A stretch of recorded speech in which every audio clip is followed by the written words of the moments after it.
किस लिए? इंटरव्यू की तैयारी करने नहीं आए हैं आज?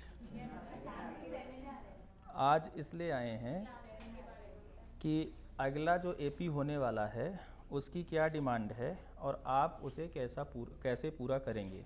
ठीक, क्लियर है ना? इसलिए आए हैं।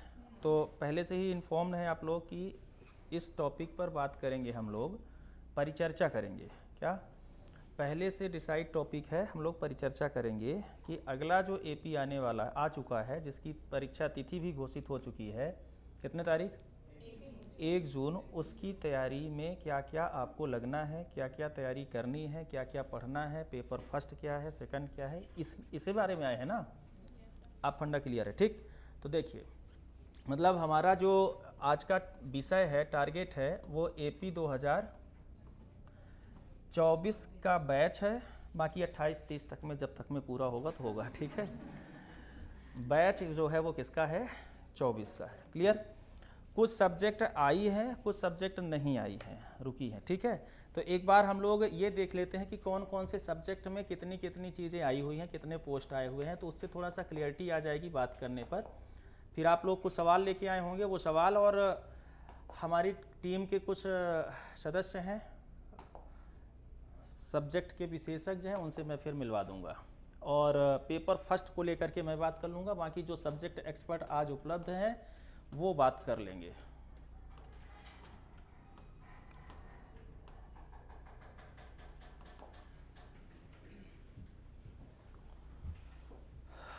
अब आपका जो सब्जेक्ट होगा देख लीजिएगा, ये तो पहली बात वैकेंसी है जिस पे हमें बात करना है। ठीक, आपका सब्जेक्ट यदि नहीं है तो बोल दीजिएगा कि हमारा सब्जेक्ट तो है ही नहीं है सर, यदि है तो फिर देख लेना है मात्र। ठीक, एक तो बॉटनी, टोटल 190 पोस्ट। क्लियर? बहुत ज़्यादा है, पर्याप्त है। 190 पोस्ट तो असिस्टेंट प्रोफेसर के लिए ठीक ठाक पोस्ट है। दूसरा कॉमर्स 111 पोस्ट टोटल। ये जो 87-13 का है उसको छोड़ दे रहे हैं, टोटल गिन ले रहे हैं। ठीक है, बाकी ये वाली पीडीएफ आप लोग ले लीजिएगा तो रखे रहिएगा अपने वाले पोस्ट पे गोला लगा के हाईलाइट करके, है ना। हिंदी इंग्लिश 96 पोस्ट, है ना। Hindi 113 post, history 96 post, mathematics 177 post, है ना। Library science 80 post, sport 187, chemistry 199, economics 130, geography 96 है शायद। ठीक, हाँ 96, physics 186, political science 124, sociology 92, zoology 187, geology 115, sorry सिर्फ 15, मराठी 1, म्यूजिक 2, है ना, और संस्कृत प्राच्य 2। ये फिर छोटी छोटी सब्जेक्ट, इनकी गिनती ऐसी है कि एक ही दिन में इनका इंटरव्यू भी हो जाएगा, एक दिन रिजल्ट बन जाएगा, एक ही दिन में परीक्षा हो जाएगी, है ना। हो जा रहा है। संस्कृत व्याकरण 1, संस्कृत साहित्य 3, स्टैटिस्टिक्स 8, उर्दू 3, वेद 1, संस्कृत ज्योतिष 1, कंप्यूटर साइंस 86, योगा 1 और कंप्यूटर एप्लीकेशन 7। टोटल ये पोस्ट हैं, सब मिला के देखेंगे तो लगभग 1500-1600 पोस्ट हो जाती हैं। ठीक, आप सबके सब्जेक्ट इसमें हैं। जो नहीं है वो आएंगी कि नहीं आएंगी वो बड़ा सवाल है। जैसे होम साइंस है ही नहीं है, एक भी पोस्ट इस बार होम साइंस का दिया ही नहीं गया। संस्कृत नील है, संस्कृत सामान्य नील है। ठीक है, लॉ नील है, biochemistry, organic chemistry, physical chemistry तीनों नील है, डांस नील है, एनवायरनमेंट साइंस नील है, मिलिट्री साइंस नील है, फिलॉसफी साइकोलॉजी नहीं आई हुई है। ठीक, ये है सारी चीज़ें। तो आपके सब्जेक्ट में लगभग सभी सब्जेक्ट के स्टूडेंट होंगे आप लोग इनमें से। ठीक, तो सबकी पोस्ट है। जिनको बताए हैं वो ऐसे भी नहीं आए होंगे, जिनमें नील बताए हैं उनको पता है कि नील है। ठीक, वो ऐसे भी नहीं आए होंगे, एक बात। दूसरी बात, आपका जो पेपर फर्स्ट है और पेपर सेकंड है, आइए दोनों की बात हम लोग करेंगे, दोनों की बात करेंगे। आगे आ जाइए, इधर खाली है, आराम से बैठिए। ठीक, दोनों की बात करेंगे। आप लोगों ने पेपर दिया था क्या? जो इस बार पेपर दिए थे ना निकला हो? क्या बात है, आप और आप 3 लोग। और जो फर्स्ट टाइम पेपर दे ही रहे हैं, पहली बार पेपर देंगे ऐसे तो नहीं है ना? एपी का पेपर पहली बार जो दे रहे हों, नहीं है? ठीक है, मतलब 2 ही प्रकार के लोग हैं। एक जो दिए थे निकल गया, इंटरव्यू की तैयारी कर रहे हैं, और एक वो जो दिए थे और निकला ही नहीं, है ना। तो वो देख लें पहले इंटरव्यू वालों को जिनका इंटरव्यू में हो गया उनको देख लें कि आप ही के जैसे दुबले पतले लोग हैं, अलग से कुछ सिस्टम नहीं है, बस पढ़ा था उन लोगों ने, ठीक। अच्छा, ऐसा तो नहीं जिनका ना निकला हो वो पेपर फर्स्ट क्वालिफाई ना हो, ऐसा तो नहीं ना, ऐसा आप लोग नहीं होंगे, ऐसे दुर्भाग्यशाली लोग बाहर के राज्यों में बैठे होंगे, ठीक है ना। कम से कम आप लोग नहीं होंगे कि पेपर फर्स्ट क्वालिफाई ना हुआ हो। तो एक तो ये बात है। दूसरा आपको मैं ये बता रहा था कि पेपर फर्स्ट अब सिलेबस चेंज है, ठीक। तो उस पर मैं थोड़ी सी चर्चा करता हूँ, फिर आप लोग को पेपर सेकंड के जो फैकल्टी हमारी आज उपलब्ध हैं, जो विशेषज्ञ, उनसे मिलवा देता हूँ। जिनके नहीं उपलब्ध हैं वो भी धीरे धीरे आ ही जाएंगे, अभी कहीं होंगे इधर उधर कुछ सिस्टम पे काम कर रहे होंगे, इसलिए नहीं है। तो हमारे बीच जो सर लोग हैं और जूलॉजी के मैडम हैं, तो उनसे मैं आप लोग को मिलवा देता हूँ, ठीक है, आप लोग मिल लेंगे। कुछ सब्जेक्ट ऐसे हैं जिन पे हमारे विशेषज्ञ आपसे थोड़ा धीरे धीरे जुड़ते जाएंगे, पर पेपर फर्स्ट से परिचय करा देता हूँ आपको, जो कि मेरा काम रहेगा। और मेरे विषय की तो पोस्ट ही नहीं है, फिलॉसफी मेरा विषय ही ऐसा है, साइकोलॉजी दो में से दोनों की ही नहीं है। तो मैं क्या ही पढ़ाऊँगा, मैं पेपर फर्स्ट पढ़ाऊँगा आप लोगों को, ठीक है। तो पेपर फर्स्ट में सिलेबस में कुछ बदलाव हुआ है जो इस बार चेंज हो गया, ठीक। वो बदलाव पहले आप लोग को बता देता हूँ। और पेपर फर्स्ट शेयर किए हो टेलीग्राम पे क्या? अरे ये तो रखा ही है ना। और लास्ट में आप लोग एक चीज़ लेके जाइएगा, ये तो खैर नहीं, पर आपको भारतीय ज्ञान परंपरा की नोट्स दे देंगे, वो लेके जाइएगा एक पहचान के रूप में। पेपर फर्स्ट इस तरह से निकलेगा, ठीक है, फिर कभी ले लीजिएगा हमसे। एक पहले तो उसकी स्ट्रेटजी दिखाने, हाँ है, दिखाने से पहले मैं आप लोग को पेपर फर्स्ट के बदलाव को समझा देता हूँ।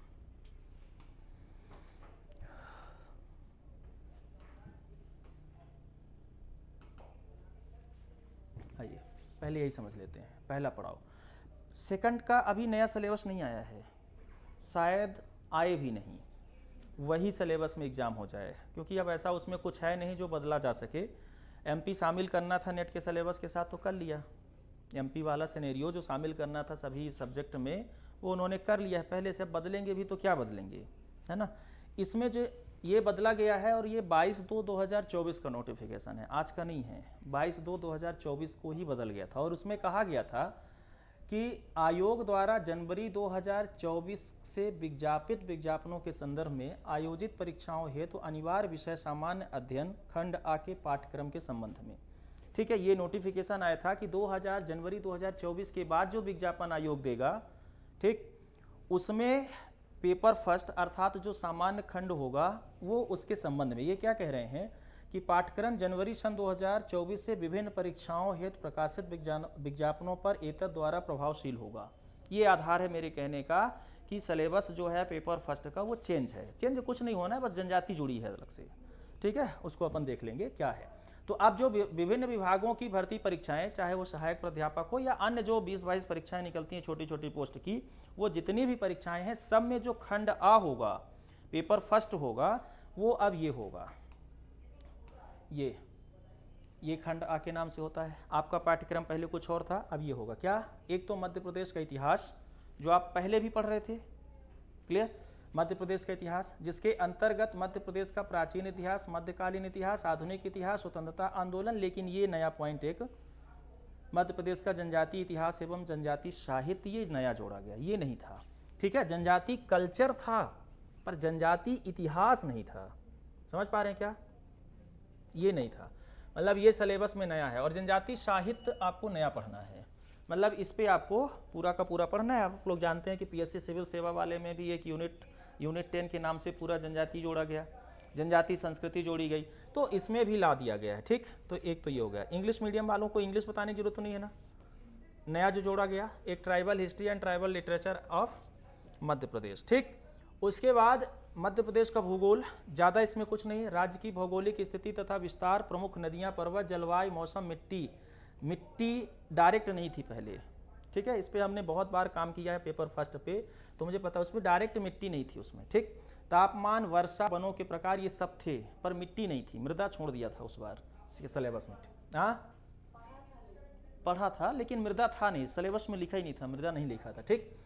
कृषि, जल प्रमुख फसलें, सिंचाई के स्रोत, सिंचाई परियोजनाएं, ताप विद्युत परियोजनाएं, गैर पारंपरिक ऊर्जा स्रोत, खनिज, ये सब था। जनसंख्या का आकार, वृद्धि और साक्षरता, यातायात, खाद्य प्रसंस्करण, ये पूरी लाइन अलग है, ये इस प्रकार से लिखी ही नहीं थी। पता है आप लोग को, पढ़े होंगे तो पक्का पता होगा। हाँ, ये वाली लाइन जो है ना ऐसे नहीं लिखी थी, और यहाँ पे ये वाली मिट्टी वाली लाइन नहीं थी, इतना नहीं था, ठीक है। यदि बारीकी से देखें, बाकी ज्योग्राफी है तो ज्योग्राफी पहले भी थी, अभी भी है, और आगे भी जब भी पढ़ाया जाएगा तो ज्योग्राफी बिना पढ़े असिस्टेंट प्रोफेसर कैसे बनेंगे। यदि आपको एमपी का हिस्ट्री, एमपी का कल्चर, अब ये रहा यूनिट 3। यूनिट 3 पहले एक ही लाइन में लिखा था, मध्य प्रदेश की राजनीति एवं अर्थव्यवस्था। अब इसको खंड आ और खंड वा में करके कुछ नई चीज़ें आई हैं, उसको आपको समझना है। खंड आ आया राज्यपाल, मुख्यमंत्री, मंत्रिमंडल, विधान, मध्य प्रदेश की राजनीति में, है ना, राज्यपाल, मुख्यमंत्री, मंत्रिमंडल, विधानसभा, उच्च न्यायालय और लोकायुक्त। इसमें से क्या नहीं था पहले? लोकायुक्त। लोकायुक्त नहीं था, ठीक है। तो लोकायुक्त इस पे नहीं था आपका। उच्च न्यायालय था? नहीं था। विधानसभा थी, उच्च न्यायालय भी इस तरह से नहीं था डायरेक्ट। बाकी चीज़ें पढ़नी होती थी, था इस तरह से, विधानसभा लिखा हुआ था। राज्य सचिवालय, मुख्य सचिव, संभागायुक्त, पुलिस कमिश्नर, ये सब नहीं था, ये सब नया जुड़ा है, ठीक। समझ पा रहे हैं क्या? ये बारीकी इसकी। जिला प्रशासन, नगरीय प्रशासन, स्थानीय प्रशासन, पंचायती राज संस्थाएं, इसमें से पंचायती राज व्यवस्था लिखा हुआ था पहले भी, अभी भी, और पंचायती राज व्यवस्था का ही ये अंग है, ठीक है। जिला प्रशासन नहीं, नगरीय प्रशासन और स्थानीय प्रशासन, ठीक। राज्य चुनाव आयोग, राज्य सूचना आयोग, ये जितनी लाइन, जनजातीय आयोग, पिछड़ा वर्ग आयोग, ये नहीं था। कोई भी आयोग आपको तब नहीं पढ़ने थे, ठीक है। अनुसूचित जाति एवं जनजाति अत्याचार निरोधक अधिनियम नहीं था, उधर पीएससी से हटाए हैं और इधर शामिल कर दिए हैं, ठीक है। पंचायत अनुसूचित क्षेत्रों तक विस्तार, पेशा अधिनियम, करंट में हम लोगों ने पढ़ाया था, लेकिन इसमें नहीं था, है ना, पेपर फर्स्ट में नहीं था, केवल करंट में उसमें चर्चित था कि पेशा मध्य प्रदेश में है तो पढ़ा था।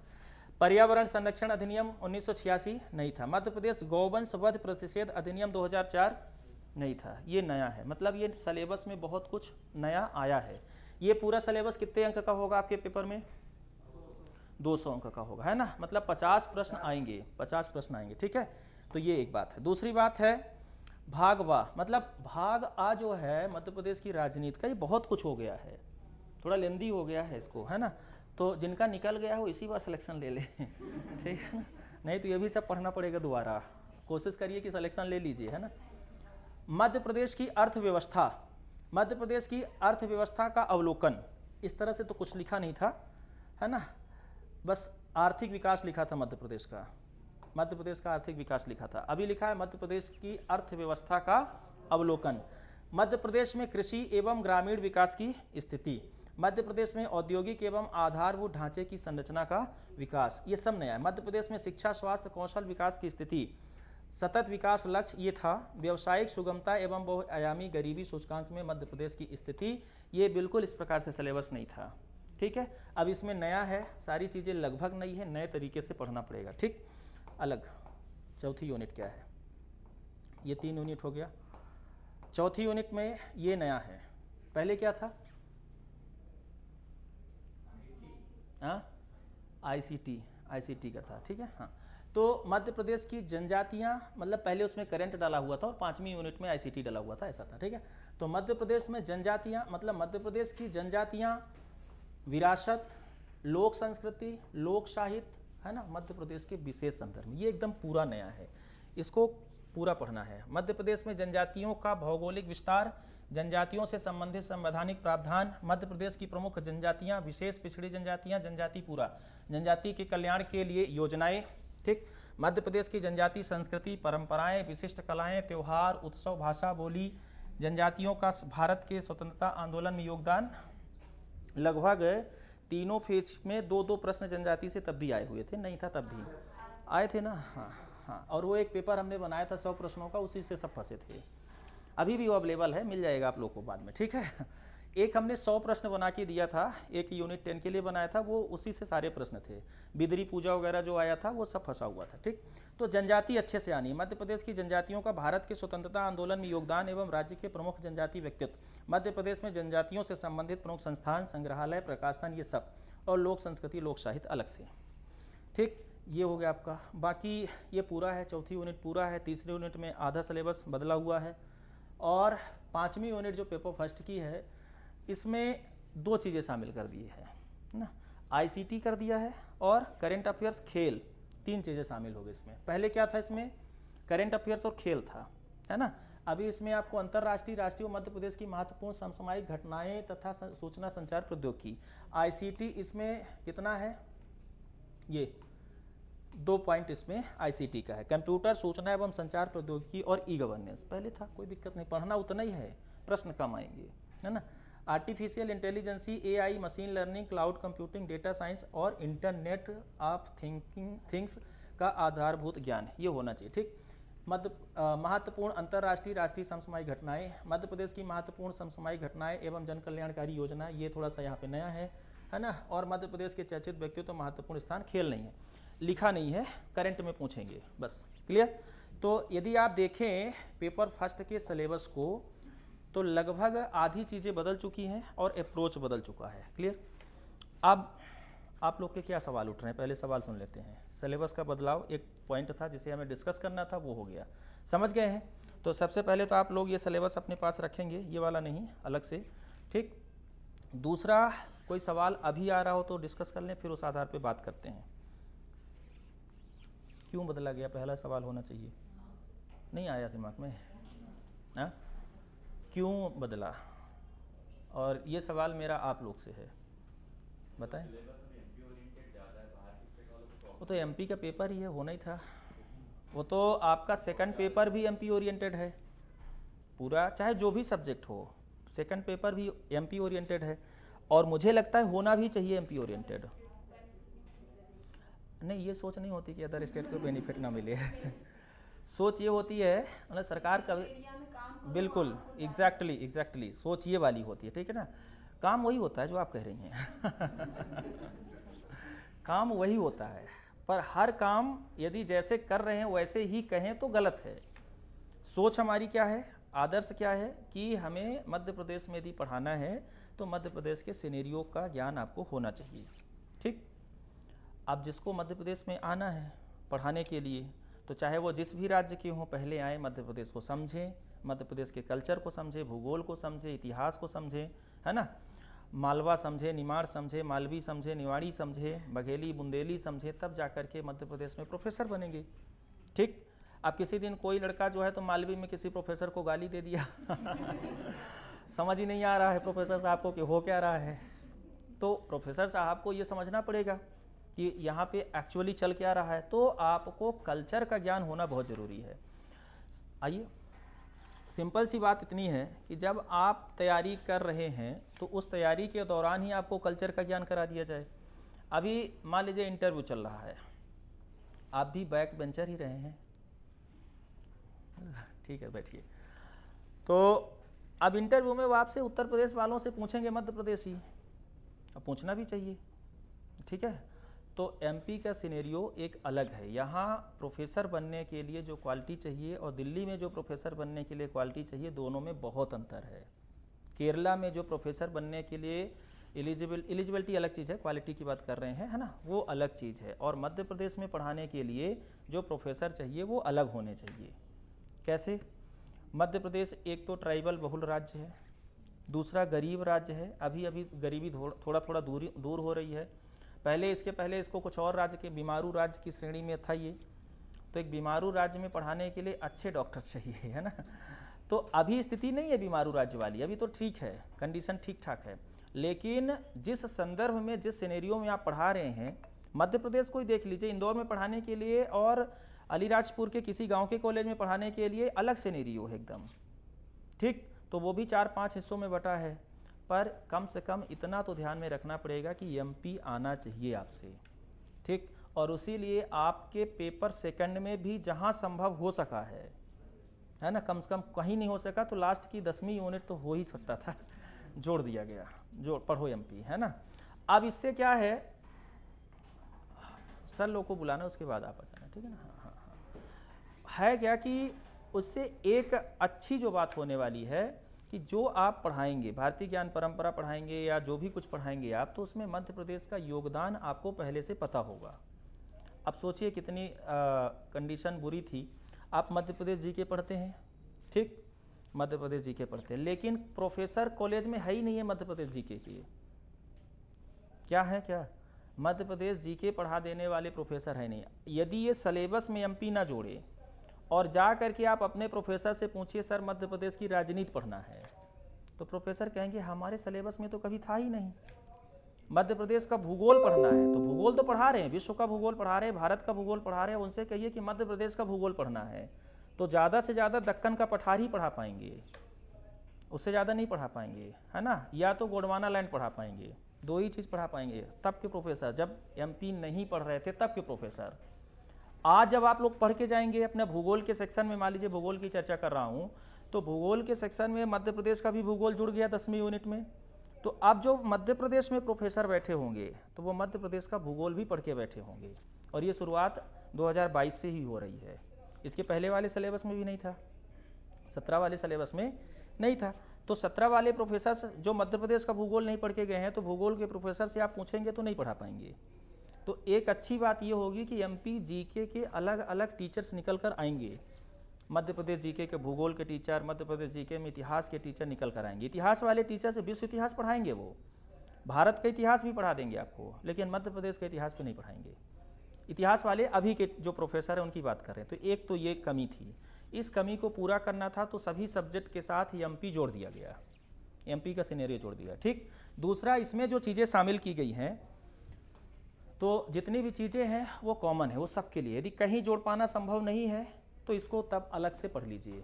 इसमें एमपी की हिस्ट्री, आप समझिए, आप जिस जगह पे पढ़ाएंगे, जहाँ पे आप प्रोफेसर नियुक्त होंगे, उस जगह का आपको culture, history, geography, climatic conditions पता होना चाहिए। ठीक है, करंट तो आपको दुनिया का पता होना चाहिए, और साथ में उस नॉलेज को आईसीटी के साथ आप जोड़ सकें। हर व्यक्ति को डिजिटल बोर्ड पे आगे पढ़ाना है, क्लियर। हर कॉलेज में लगभग डिजिटल बोर्ड पहुंचने वाले हैं। कॉलेज के आप तो मध्य प्रदेश के स्कूलों में भी डिजिटल बोर्ड पहुंच रहे हैं धीरे धीरे, इसलिए बीमारू राज्य नहीं है ना। हाँ, इतनी बड़ी बड़ी मोबाइल हो किसी के पास तो बीमारू राज्य कैसे हो सकता है। तो वो डिजिटल बोर्ड का काम होगा। हर व्यक्ति को मोबाइल से काम करना ही करना है, कुछ ना कुछ टैबलेट दिए जा रहे हैं सरकार के द्वारा, उस पर कुछ ना कुछ काम करना ही करना है। तो आईसीटी तो प्राइमरी है, वो आप सबको आना चाहिए, तो रखना ही रखना था। सेकंड जो इसमें शामिल है वो अवेयरनेस है। अवेयरनेस तो एक प्रोफेसर को हमेशा अवेयर रहना है, प्रोफेसर ही नहीं बल्कि एक पढ़े लिखे व्यक्ति को हमेशा अवेयर रहना है। ठीक, पढ़े लिखे की पहचान ही है कि आपको अवेयरनेस चाहिए, तो अवेयरनेस रखा गया। बाकी मध्य प्रदेश का डेवलपमेंट, जो इकोनॉमिक डेवलपमेंट है, मध्य प्रदेश की पॉलिटिक्स, ये आपको समझना है, हिस्ट्री, ज्योग्राफी, तब जा कर के आप कंडीशंस या बच्चों की मनोस्थिति अच्छे से पढ़ेंगे।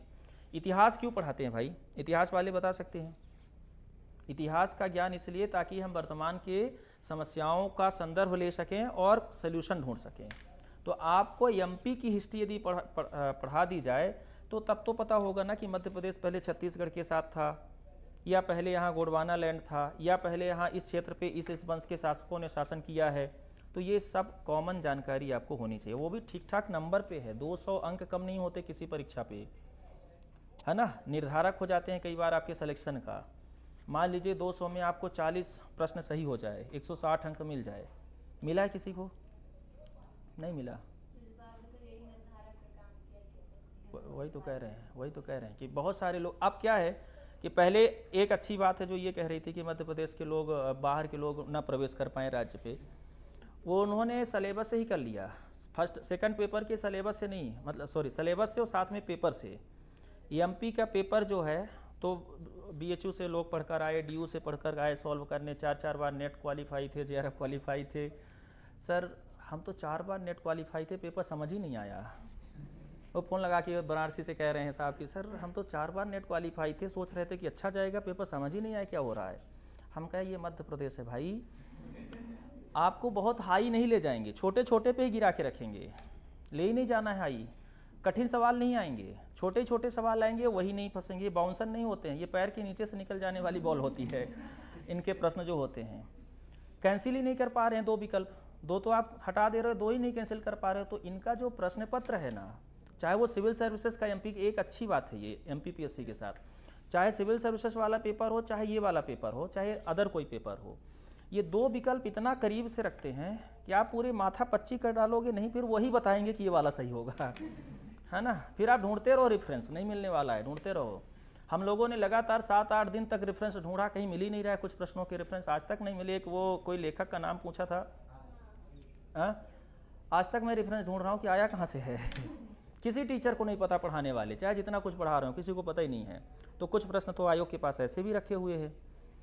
तो मेरा ये है कि जब आप इस पेपर की तैयारी कर रहे हों तो इसकी बारीकियों से आप अवगत हों। और एक और चीज़ इसमें हमें बताना था, ये सिलेबस अब यदि सिविल सेवा वाला सिलेबस देखें, जो पेपर फर्स्ट का उनका सिविल सेवा वाला सिलेबस है, उससे भी अलग हो चुका है। अब की बात यदि बात करें तो ऐसा नहीं है कि उसका 10 यूनिट पढ़ेंगे तो ये सभी कंप्लीट हो जाएगा, ये अलग हो चुका है। एक बात ये समझने की ज़रूरत है। दूसरा आपको ये समझने की ज़रूरत है कि जो MPPSC खंड आ बनाता है, मतलब ये वाला जो पेपर बनाता है, वो हर परीक्षा के लिए अलग से बनता है। प्रोफेसर के लिए बनेगा तो वो उसकी डिमांड अलग होती है, जियोलॉजिस्ट के लिए बन रहा है तो अलग होती है उसकी डिमांड, ठीक। फॉरेस्ट के लिए बन रहा है तो उसकी डिमांड अलग होती है। सेम सिलेबस पे भी उनके पेपर की जो अप्रोच होती है ना, वो अलग हो जाती है। क्लियर? अब आप मान लीजिए कंप्यूटर साइंस की कोई वैकेंसी निकली हो और टाइपिस्ट की नौकरी के लिए निकली हो, तो हो सकता है सिलेबस यही हो, लेकिन उनका ओरिएंटेशन जो होगा वो चेंज हो जाएगा। प्रोफेसर की निकली है तो आपसे उम्मीद रखते हैं कि आप रिसर्च करने वाले लोग हैं और तह तक जाएंगे, डीप तक जाएंगे, ठीक। तो इसमें ओरिएंटेशन का फ़र्क पड़ जाता है। तैयारी कैसे करिए तो हम लोग बाद में डिस्कस करते हैं, लेकिन अभी मैं इतना बता रहा हूँ कि ओरिएंटेशन चेंज हो जाता है। हर PSC की खासियत है। तो एक तो जब हमें इसकी टेस्ट सीरीज शुरू करनी थी तो हमने इसका खूब रिसर्च किया, मतलब लगभग 108 पेपर हमने निकाले। अब तक के जितने पेपर हो चुके थे, मैं ये देख रहा हूँ कि सिलेबस सेम है, पर प्रश्न पूछने का जो इनका तरीका है और विकल्प देखने का जो तरीका है वो सबका अलग है, बिल्कुल अलग है। तो AP का भी जब पेपर आया तो वो उसकी हमारे दिमाग में एक अप्रोच ये थी, जब इसकी तैयारी हम लोग करा रहे थे प्रिपरेशन पर, कि अप्रोच ये था कि ये पेपर AP का होने वाला है और AP वाले सबसे हायर एजुकेशन में पहुँचे हुए उससे भी टॉप लेवल पर होते हैं। मतलब ग्रेजुएशन आपने किया, PG किया, उसके बाद या तो PhD या तो PhD के समकक्ष नेट सेट, मतलब एलिजिबिलिटी के दृष्टि से PhD के समकक्ष हो गया नेट और सेट। तो आपसे जो उम्मीद रखी जा रही है वो थोड़ा हायर की है। तो इस अप्रोच को भी आपको पकड़ना पड़ेगा कि जो पेपर फर्स्ट बनेगा वो कॉमन नहीं होगा। फिर आप जो कॉमन किताबें हैं जिनको आप जनरली पढ़ते हैं उससे बहुत ज़्यादा आपको प्रश्न मिलेंगे नहीं। पढ़ते रहिए, आप किसी किताब का नाम नहीं लेना है मुझे, पढ़ते रहिए, ठीक है। एक ही काम करता है, मैंने इसको 3 पेपर के लिए हमने काम किया, 3 बार के पेपर के लिए। तो हमें एक अच्छा सा अनुभव ये हुआ कि इसके लिए एक ही चीज़ काम कर सकती है, वो है परीक्षा धाम नहीं, मध्य प्रदेश हिंदी ग्रंथ अकादमी, ठीक, और सरकार की वेबसाइट। बस 2 चीज़ इस पर आपको काम करना है। और तीसरा यदि कुछ कर सकते हैं वो है रोजगार निर्माण, ठीक, वो भी सरकार का है। मध्य प्रदेश संदेश नाम की एक पत्रिका आती है, उसको आपको पढ़ना। तो बुक लिस्ट तो बता दूंगा सर। तो अभी तो फिलहाल इस पे हम लोग रणनीति बना ही लेंगे। मैं सर लोगों से मिला देता हूँ, उसमें कुछ सर लोगों को जाना भी होगा, है ना। तो बुला लीजिए, सबको साथ में ही बुला लीजिए सर। हाँ, कॉमर्स के कितने लोग आप? बस। तो कॉमर्स के हमारे सीनियर फैकल्टी हैं श्री अमिताभ शुक्ला सर, वो यहीं PM श्री अटल बिहारी कॉलेज से हैं, वो आपके साथ मिलेंगे। कॉमर्स को वो डील करेंगे ऑनलाइन ऑफलाइन। जूलॉजी के कितने लोग हैं? जूलॉजी के हमारे बीच हैं फरीदा मैडम, जो 2 बड़े प्लेटफॉर्म पे पढ़ा चुकी हैं, उनसे हम इंट्रोड्यूस कराएंगे। आइए सर, स्वागत है। ये हमारे हिस्ट्री के सर हैं, आप ताली बजा के इनका स्वागत। सर इधर खड़े होंगे, आए सर। ये हमारे अमिताभ सर हैं, ये फरीदा जोहार मैडम हैं, और ये सोशियोलॉजी के हैं सर। इधर मैडम, इधर आ जाइए। बाकी कुछ लोग नहीं आ पाए हैं जो अलग अलग विषय के हैं, वो डील करेंगे। तो चलिए मैं लेडीज़ फर्स्ट, ये madam Farida Johar madam zoology पढ़ाएंगी, AP NET JRF plus SET वगैरह जो भी कुछ होता है जूलॉजी का, तो वो पूरा जूलॉजी देखेंगे। मैम अपना इंट्रोडक्शन खुद कराएंगी, मैम प्लीज़। ये हेलो एवरीवन, हाँ, आई होप सभी लोग काफ़ी अच्छे से मोटिवेटेड हो न्यू ईयर के बाद। आफ्टर ऑल रेजोल्यूशन लिया ही होगा सभी ने, या इस साल बहुत ही कूल कैजुअल वे में अपने आप को रिलैक्स दे रहे हो? मोटिवेटेड है रेजोल्यूशन में। AP सेट CSIR जो भी नेट UGC, मुझे तो कोई जोश दिख ही नहीं रहा है, भले थोड़े से हो पर फिर भी कुछ तो जोश होना चाहिए ना। इनका कहना है कि सारी तैयारी में ऊर्जा खर्च हो जाती है।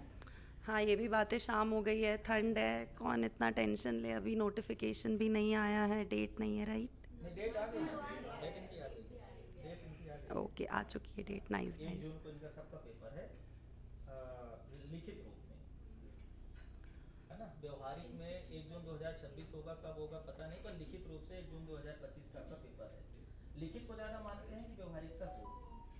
अरे लिखित को मानते हैं। लिखित की कोई वैल्यू नहीं है, सिर्फ लिखित की वैल्यू है, बाकी तो किसी की नहीं है। लिखित की वैल्यू नहीं है। अच्छा ठीक है, आयोग के लिखित की वैल्यू बिल्कुल। तो मैम को लगभग 10-11 साल पढ़ाने का अनुभव है अलग अलग बड़े प्लेटफॉर्म पर।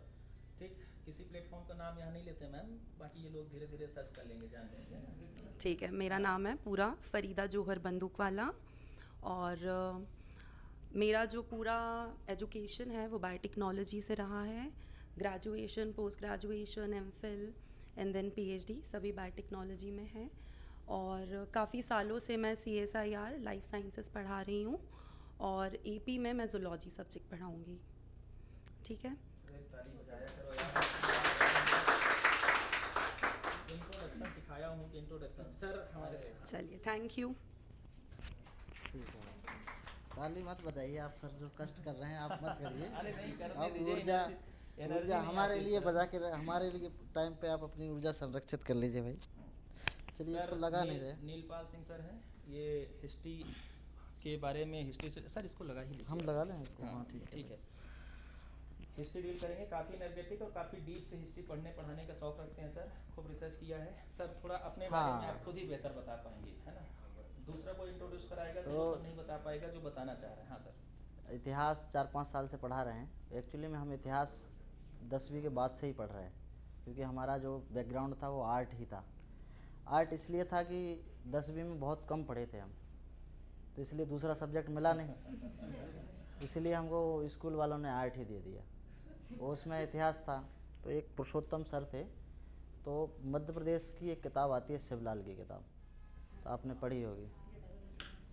तो वो जो किताब थी उन्होंने जब पढ़ाई, तो हमको नहीं लगता कि मध्य प्रदेश में उनके जैसा कोई इतना बढ़िया पढ़ा पाता होगा। बहुत बढ़िया तरीके से उन्होंने पढ़ाया। और आज हम देखते हैं कि जितने भी संस्थान हैं, सबके पास जितने भी नोट्स हैं सारे उस 12वीं की किताब से। जब आप उसको देखेंगे, नोट्स को देखेंगे इनके और उसको देखेंगे, सब वहीं से। तो हमारी शुरुआत वहाँ से हुई थी। और हमने बहुत ज़्यादा किताबें नहीं पढ़ी हैं, मतलब ठीक ठीक किताबें पढ़ ली हैं। और ज़्यादा हमने प्रयास किया है कि बहुत ऐसे लोगों के सानिध्य में जाएं जो बहुत अनुभवी हो। एक वो होता है ना कि गागर में सागर बनने वाला, कि एक मेरी तो उम्र से भी लग रहा होगा कि मैं बहुत ज़्यादा पढ़ा लिखा आदमी नहीं हूँ। आप लोग सब थोड़ा ज़्यादा अनुभवी लग रहे हो, हालांकि हाँ देख के भी लग रहा है कि आप लोग बहुत अनुभवी हो, जगह जगह का पानी पिए हो। देख के ही लग रहा है। बाकी ये है कि अगर आप जब हमसे जुड़ोगे तो आपको पता चल जाएगा कि ठीक ठाक हो जाएगा आपका काम। हिस्ट्री के कितने लोग हाँ, हैं? हिस्ट्री के है कोई व्यक्ति? हाँ चलो। एक आप अकेले नेतृत्व कर रहे हैं। हाँ आपके वो साथी कहाँ गए जिनके साथ आपकी जमती थी? अच्छा ठीक। हाँ, तो वही है कि आप जब भी इतिहास पढ़ोगे ना तो आपको पता चल जाएगा कि ठीक ठाक है। और दूसरी चीज़ कि हमारा अप्रोच वो नहीं रहता है कि ऐसा रहता है हमारा कि जो परीक्षा है, चाहे आपका नेट हो, चाहे JRF हो, चाहे असिस्टेंट प्रोफेसर हो, तो जो परीक्षा में जिस चीज़ की मांग होती है, मांग है ना, इसका मतलब ये है कि जो संस्थान परीक्षा ले रहा है उसकी क्या मांग है, तो उसको लेकर के अपनी तैयारी करते हैं। ना कि इसको कि आपको ये बताना है कि आपको इससे श्रेष्ठ होना है, इतनी सारी किताबें पढ़नी है। वो तो आप जब सिलेक्ट हो जाएंगे उसके बाद करते रहिए आप। लेकिन जो परीक्षा की मांग है कम समय में 5-6 महीने के अंदर, वो कैसे करेंगे उसको लेकर के जो है मैं प्रयास करता हूँ कि बहुत कम समय में इतनी चीज़ें पढ़ लें जो सफिशिएंट है। क्योंकि 100% तो कोई पढ़ा ही नहीं पाता है, और ना ही आप 100% पढ़ पाते हो। बस हमारे पास जो डाटा आया है, जो तथ्य आए हैं, क्या इनमें हमारा काम हो जाएगा, तो वो मैं प्रोवाइड कराऊंगा या बताएंगे हम सारे संस्थान में सारे जो लोग हैं, तो उसमें अगर आपका काम हो जाएगा, रुकेगा नहीं। क्योंकि मेरा नहीं रुका तो आपका कैसे रुक जाएगा। ठीक है, बाकी सर बताएंगे अब, है ना। इधर इधर ही आ जाइए। हाँ सर, आप इधर ही आ जाइए, हम इधर आ जाएंगे। सर कॉमर्स से है और कॉमर्स को बाइलिंगुअल पढ़ाने में एकदम दक्ष है। बाकी खूब एनर्जी है, आप लोग से ज़्यादा energy. Hello, good evening. Commerce वाले कितने हैं इसमें? एक ही है सर, अच्छा, एक ही है। ऑनलाइन होंगे बहुत सारे लोग। जी जी।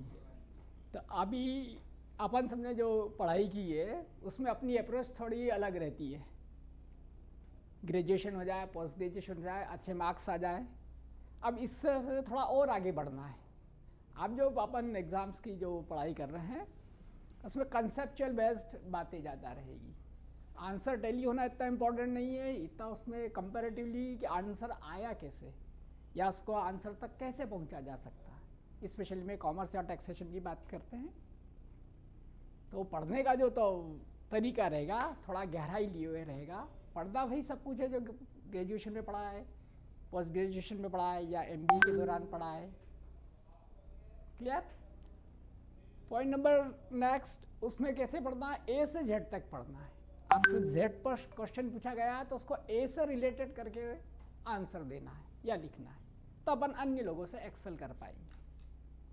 ठीक है, ये बहुत छोटे से सूत्र में बताया है, इसका एक्सप्लेनेशन इसकी क्लास में सब डिस्कस होगा तो आप बेहतर जान पाएंगे।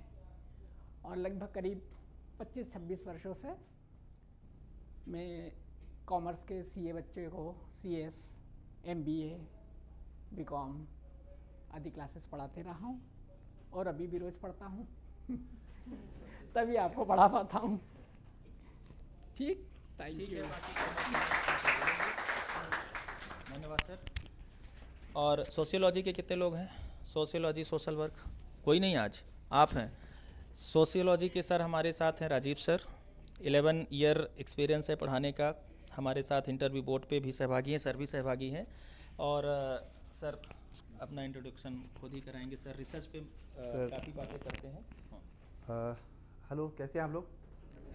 अभी जितना सर लोगों ने बोला है हमें लगता है कि इससे बेहतर हम बोल पाएंगे, लेकिन ये ज़रूर है कि आपको आपके विषय की बेहतर जानकारी हम कम से कम इतनी दे सकते हैं आपको कि आपका एक एग्ज़ाम जो आप असिस्टेंट प्रोफेसर देना चाहते हैं वो बहुत अच्छे से दे सकेंगे आप लोग। और कभी भी सीरियस होकर नीचे आप लोग बैठे ना, आपको सीरियस से लग रहा है कि बहुत बड़ा बोझ देने वाले हैं हम लोग, है ना? ऐसा कुछ नहीं है। बस हम लोग को बहुत हंसते हुए और मुस्कुराते हुए पढ़ाई करनी है और टाइम पर कोर्स पूरा करेंगे हम लोग और एक बेहतर स्थिति निश्चित रूप से आप लोग सफल होंगे। लेकिन केवल हमारा पक्ष नहीं है, आप लोगों का भी पक्ष है, आप लोग को मेहनत करनी है और एक आगे बढ़कर फाइनली मैक्सिमम हम इस बात से आश्वस्त हैं, यदि आप लोग अच्छे से मेहनत करेंगे तो इस संस्थान से अधिक बच्चे असिस्टेंट प्रोफेसर के लिए क्वालिफाई होंगे, न केवल इंटरव्यू बल्कि फाइनल सिलेक्शन में। ठीक है, कुछ लोगों से शायद पहले मुलाकात हो चुकी है, कुछ लोग नए भी हैं, लेकिन आप बिल्कुल सीरियस मत रहिए, हंसिए, मुस्कुराइए और बढ़िया से अपने ध्यान में केंद्रित कीजिए कि मुझे क्या करना है। ठीक है, okay, thank you very much. अब हम लोग अगली क्लास में मिलेंगे सोशियोलॉजी वाले में। ठीक है, ओके।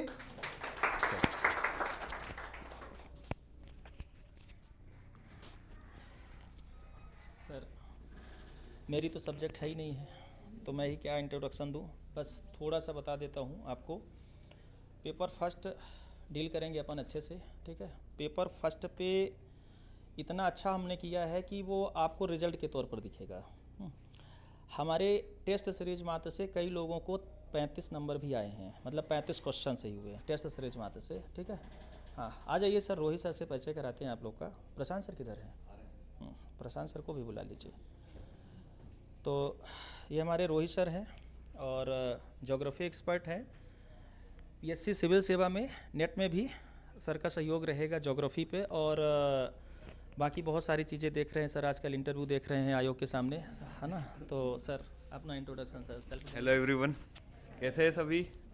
तैयारी कैसी चल रही है?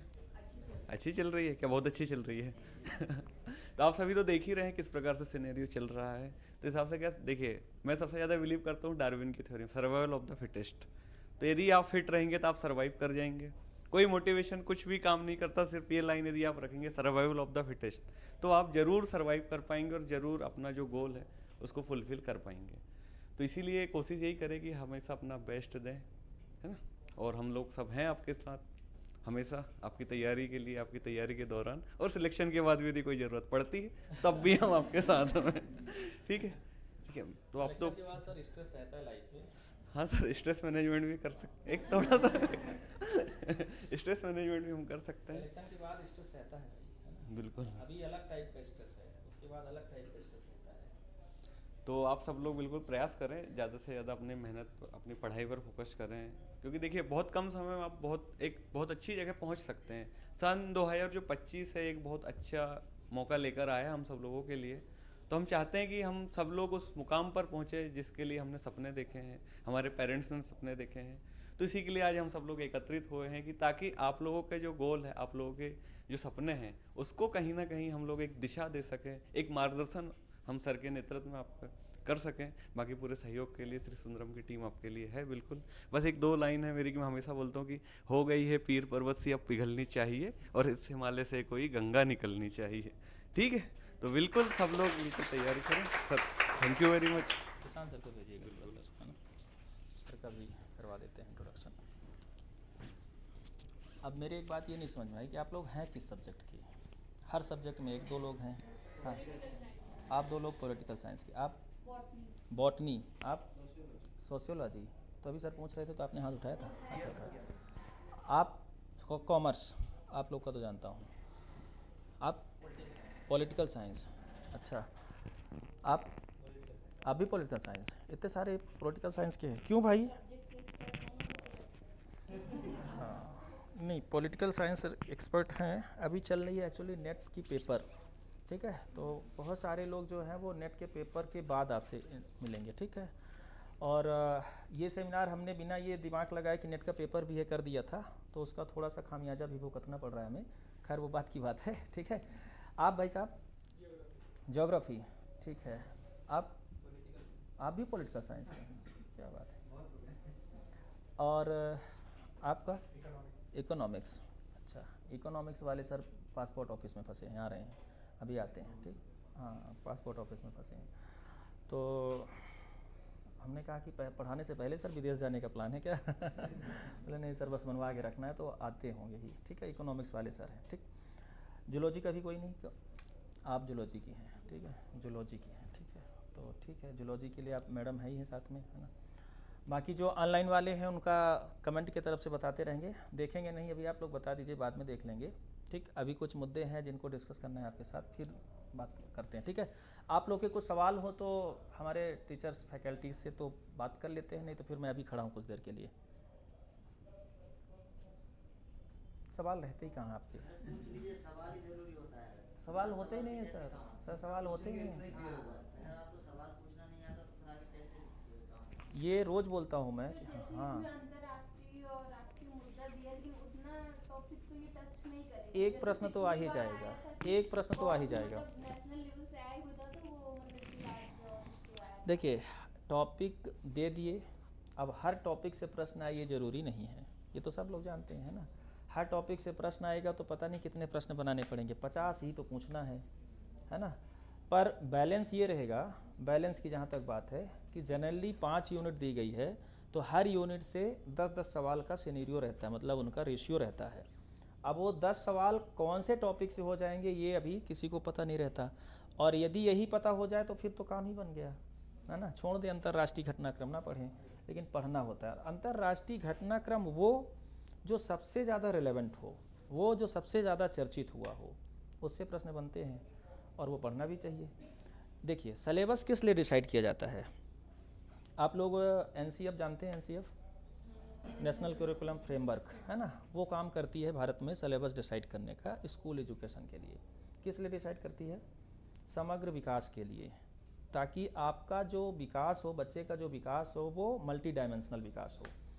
तो सिलेबस इसलिए डिसाइड किया गया है कि आप जो मध्य प्रदेश के प्रोफेसर बनने के लिए जो एमपी का नॉलेज होना चाहिए, अवेयरनेस जो होनी चाहिए, आईसीटी टेक्नोलॉजी का जो ज्ञान होना चाहिए, वो आपके अंदर आ जाए, है ना? 50 प्रश्न का मामला तो अलग है, वो कह रहे हैं कि आप पढ़ो सब, चेक हम 50 से कर लेंगे कि आपने कितना पढ़ा है, और यही मकसद भी होता है मूल्यांकन का। अब मूल्यांकन में भी हर लाइन से प्रश्न थोड़ी ना आते हैं, आपको ये दे दिया गया और उससे अब रैंडम दे दिया गया, है ना? देव निर्देशन विधि से ना सर देव निर्देशन विधि से रैंडम दे दिया गया, क्लियर? आपके हिस्से जो आया वही आपका लक है, यही देव निर्देशन विधि हो गई। तो रैंडम आपको पहुंचा दिया गया 50 प्रश्न। अब आपने पढ़ा है तो बता दीजिए हमने पढ़ा है। किसी टॉपिक से आएगा, नहीं आएगा, किसी टॉपिक से 5 आएंगे, 7 आएंगे, ऐसा भी हो सकता है। ठीक, ये सवाल ठीक था। सवाल और देखो, सवाल पूछी तो एक नई बात निकली ना, पूछना चाहिए हमेशा, जहाँ भी बैठिए आप सवाल पूछिए। और ये आप लोग इसलिए नहीं पूछते कि आपको बचपन में पूछने के लिए प्रोत्साहित नहीं किया गया, ये सबसे बड़ी समस्या है। पॉलिटिकल साइंस के एक्सपर्ट से आप कल ही मिल लीजिए, कोई दिक्कत नहीं है ना। कल मे भी कल है ना, आ जाएंगे कल, 8 तारीख है ना कल। हाँ, एक बार आप लोग अपना नंबर दे जाइएगा तो इन्फॉर्म कर देंगे, है ना। और सभी सब्जेक्ट तो शुरू होने ही वाला है, तो पहले एक्सपर्ट से मिलाएंगे, उसके बाद ही आप लोग पढ़ेंगे, है ना। एक बात। दूसरी बात, मैं अपने बारे में थोड़ा सा बताऊं तो मैं स्कूल एजुकेशन और विश्वविद्यालयीन एजुकेशन और कोचिंग सिस्टम तीनों में बढ़िया से काम किया हूं। तो मुझे बच्चों का भी नॉलेज है, बच्चों मतलब जहाँ से आप आए हैं उसका भी नॉलेज है, जहाँ आप पढ़े हैं उसमें भी मैं कुछ दिनों तक रहा हूँ, पढ़ाया हूँ, फिर बाद में नहीं मन लगा तो छोड़ दिया। और कोचिंग सिस्टम में यूपीएससी पीएससी का जितना सिस्टम है उस समय अच्छे से इन्वॉल्व हूँ भी, पहले भी रहा हूँ और उसमें पढ़ा भी हूँ। तो सारी चीज़ें ऐसा है कि कंपटीशन की रग रग से वाकिफ़ हूँ। मतलब आपको किस प्रकार से आगे ले जाना है वो अच्छे से पता है। मतलब सब्जेक्ट का भी एक कॉम्बिनेशन आपको बताता हूँ जो मेरे साथ ठीक ठाक बैठती है आप लोगों के लायक। वो ये है कि परीक्षा आपको देनी है आयोग के पेपर की, तो एक व्यक्ति जिसको आयोग की बेहतर समझ हो वो आपके लिए बढ़िया काम कर सकता है, ठीक। लेकिन पेपर जो आपको देना है वो एपी के लिए देना है। तो एक व्यक्ति जिसको पीएचडी का, एपी का, सहायक प्राध्यापक का, नेट जेआरएफ का, हायर एजुकेशन के सिस्टम का नॉलेज हो, वो आपके साथ बेहतर कर सकता है, ठीक। और संयोग ऐसा है कि वो दोनों मेरे साथ हैं, ठीक।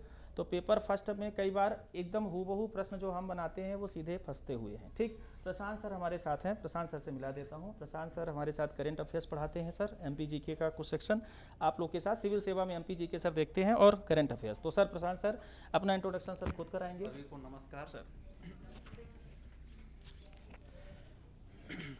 मैं एक्चुअली में सिविल सर्विस का देखता था और सर के साथ जुड़ा हूँ। मैं करंट अफेयर्स आप लोगों को पढ़ाऊँगा, ठीक है। राष्ट्रीय और अंतर्राष्ट्रीय लेवल जो मध्य प्रदेश का भी रहेगा। मैं इतना ज़रूर कहूँगा कि जो भी मैं पढ़ाऊँगा वहीं से आएगा प्रश्न, जो भी पढ़ाऊँगा वहीं से आएगा प्रश्न, ये सच है। और जितने भी महत्वपूर्ण मुद्दे रहेंगे, चाहे अंतर्राष्ट्रीय लेवल का हो, चाहे राष्ट्रीय लेवल का हो, चाहे मध्य प्रदेश का, सारा कवर कराएंगे। और हम लोग डेली करंट अफेयर्स करेंगे। उसका रीज़न ये है कि जो छोटे छोटे कभी कभी करंट पूछ लेते हैं, कभी कभी अपन न्यूज़पेपर से जुड़े रहेंगे तो उससे ये फ़ायदा है कि हम सारी चीज़ों को कवर करते चले जाएंगे, साथ ही स्टैटिक्स भी कवर करते चले जाएंगे उसके, ठीक है। मतलब अपन उसको लगभग ये समझ लीजिए कि 360 डिग्री में घुमा देंगे पूरे प्रश्न को, ऐसा कवर करेंगे, ठीक है। बाकी सर ठीक है। तो एक बार सबके लिए ताली बजा के दिखाइए जरा, सबके लिए। बहुत बहुत धन्यवाद सर। अब सर को जाना था तो आप जा सकते हैं सर, मैं थोड़ा सा बात करूंगा फिर मिलता हूँ, ठीक है सर। ठीक है सर, हाँ जी ठीक ma'am, thank you all of you. थोड़ा सा सर रुकेंगे, फिर मैं आ रहा हूँ, मिलते हैं। हाँ 2 मिनट सर, आप ही चलिए। एक बार हाँ अभी आपको लेना है सर की फ़ोटो खींच लीजिए, मैडम की खींच लीजिए, है ना।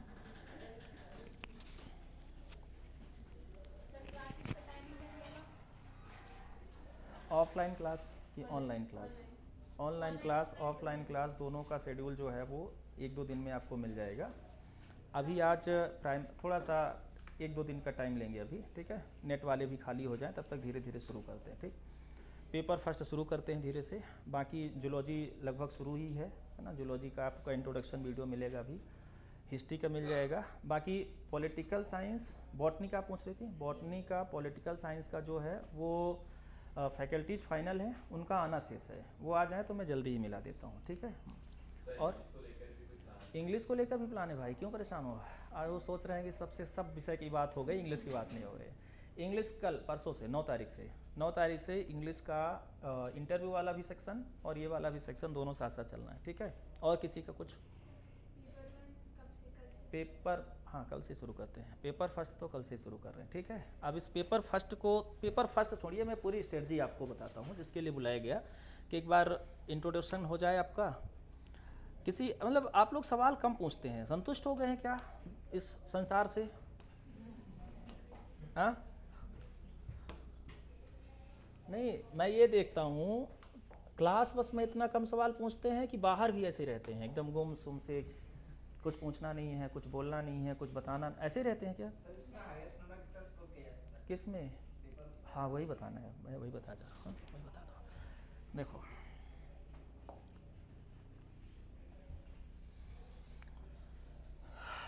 मैं केवल पेपर फर्स्ट नहीं बल्कि पेपर सेकंड सभी विषय का बता सकता हूँ, ठीक है।